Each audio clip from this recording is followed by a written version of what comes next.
Well, it's Saturday morning and we're just finishing up our project here with Burnett Welding with Scott Moole, and got the last of my bushings and seals that were in the drop box this morning at Caterpillar. Just came back with them and the last of my stuff to put together, and he's just making his finished fine cuts on this.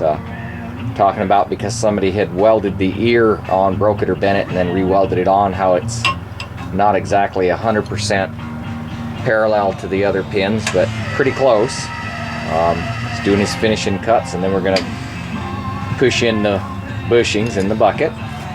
And then we're going to come over here and push the bushings in here.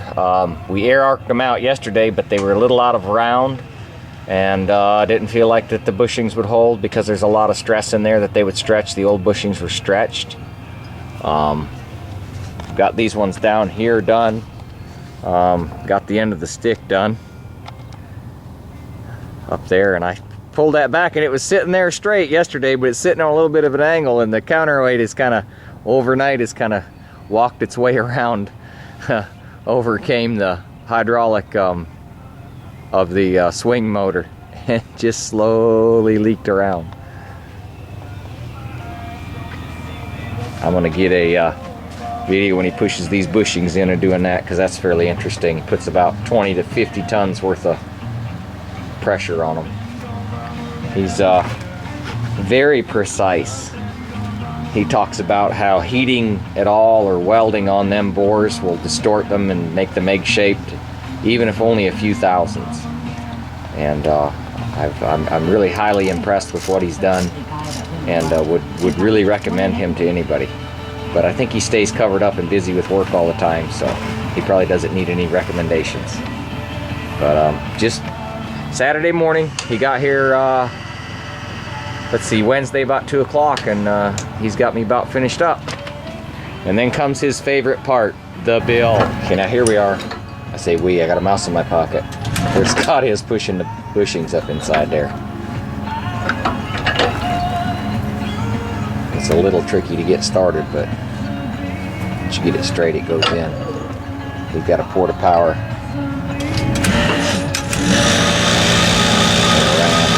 Pushes them bushings in nice.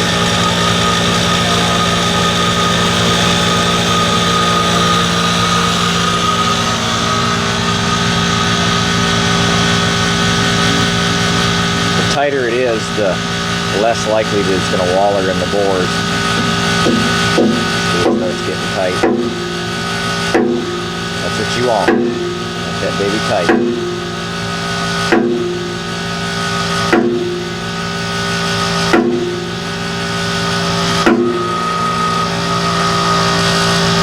Must be it. Gotta tighten up his coil rod a little bit.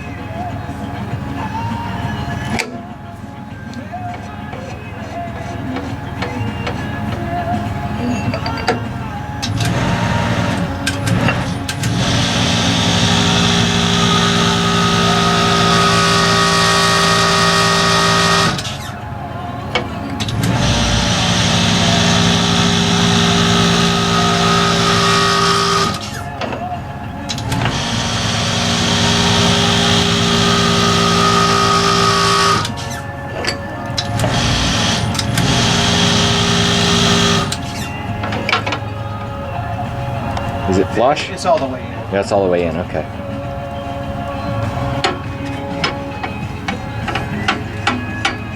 I thought I was doing good by buying new dog bones. They weren't but about $160 a piece, but what Scott ended up telling me is he could have fixed the other ones, and there's about 15 thousandths, 13 thousandths difference between this and the new pin. And that'll cause it to wear. He said he would have had it down there to about 2 thousandths. He could have taken the old dog bones, but I mean, it's all right. I mean, you don't know. That's how you learn stuff, you know. But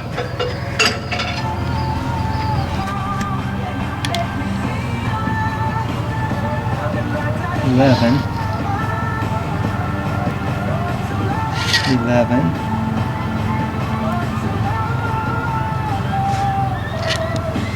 13. 9, 8, 7,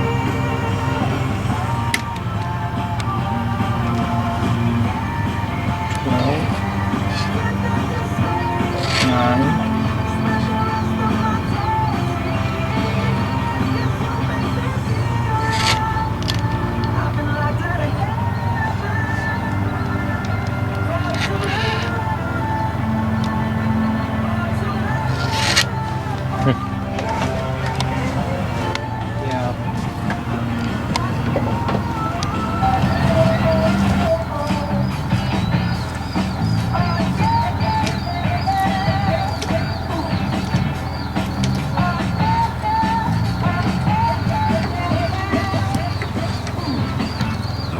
Anything Ferry left a lot of music under Bob's pillow last night.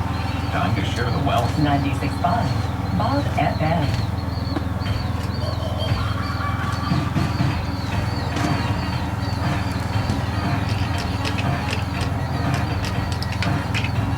This will run rough. You'll probably hear it Chattering. where it's hitting high spots. No, it's pretty. It feels good actually.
Well, all of our projects are finished. Now it's down to but cleaning up and getting packed back up to go and everything. And then it's time to pay the bill, to write the check.